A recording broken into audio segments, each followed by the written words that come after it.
Okay, this is movie 20.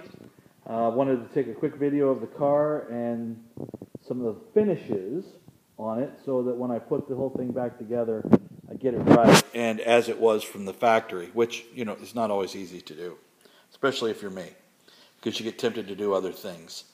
Of particular note, I wanted to show some of the highlights that the car is not a rusty beast, and that the fact that these inner cowl sides are painted black. The car is a black car, always was a black car.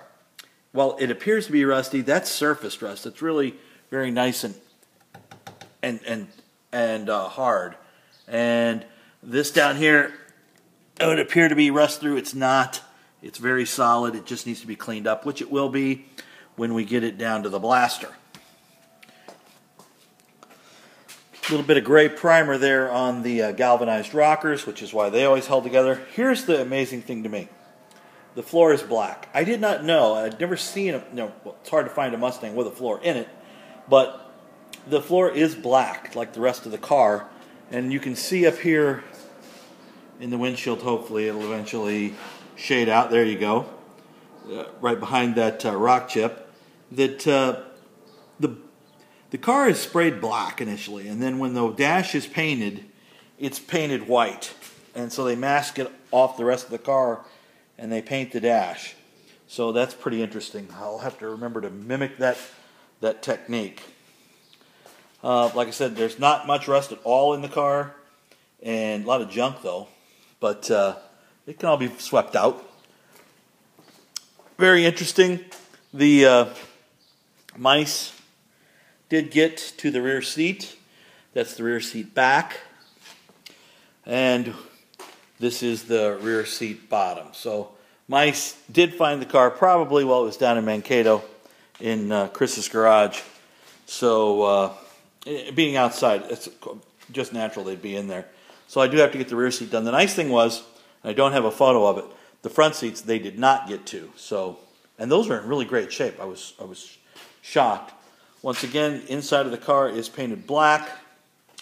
The transverse over the trunk is painted black. The rear shelf package is painted black. Everything is black. And actually the trunk is black as well. I don't know if you can see way back in there, but it's painted as well. This side cowl panels, solid as a rock and painted black. The upper fenders, of course, all have their unique black treatment, and you don't have to have that parting line here in the engine compartment because, of course, it's black. So that, and the interior, or the engine compartment is black. So really cool stuff.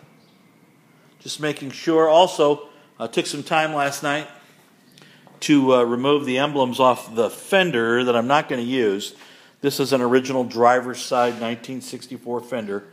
It is in rough shape. I thought what was really unique was the number of pieces. And you know, there's 4 pieces that make up a fender that they had to put together, in addition to what you see on the outside of the car.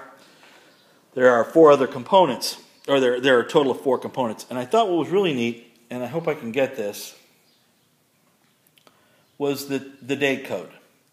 For this piece, which always rusts, as you can see here, because it traps everything there, it was stamped in June of 1964. But then you come right up to this piece, and this one was in April of 1964. You can see the 426 2C. You go up to this piece, and this is a June piece. This is June 11th. So this little piece right here was sitting around for quite a while before it got used. You can also see some of the overspray and the runs in the paint from where they painted the fender. Clearly, they stood it up on end and painted it. That's unusual. And then you can see the rust proofing that they used, what's left of it that hasn't come off the car, a very light coating of like tar. And then the headlight bucket that they weld into the fender, you can see it also had a June 2nd production date. So car clearly probably a late June, early July car, but just amazing that that inner fender piece was stamped in April. And I'm not so sure that's common or not. I've got several fenders over here. I'm going to look at them later today. But I was able to get all of the emblems off of the fender. It was a pain in the butt. But they all came off, and not in the best of shape, so they probably won't be reused after looking them over closely. But I wanted to make sure I got them off. Today, I'm going to take some time, organize the garage a little bit, get everything that needs to go to the blaster in one spot, and everything that needs to be scrapped in another. And hopefully we'll get all that sorted out. I also have to find the tick in the engine. Before I take the engine out of the car, there's one rocker arm that's loose and ticking. I want to fix that so when I put it back in, I don't have to fool with it.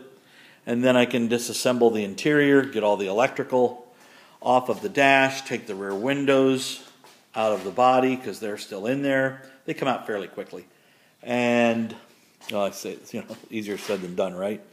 And once I get the dash disassembled, the rear windows out, then we can take the engine and transmission out and move on, have a body as a roller, and then probably sometime in early June, be able to move the body from being a roller to being on a body cart and get it down to the blaster. And the body will go down to the blaster second. All of the componentry stacked there that needs to be blasted will go first. So that's movie 20.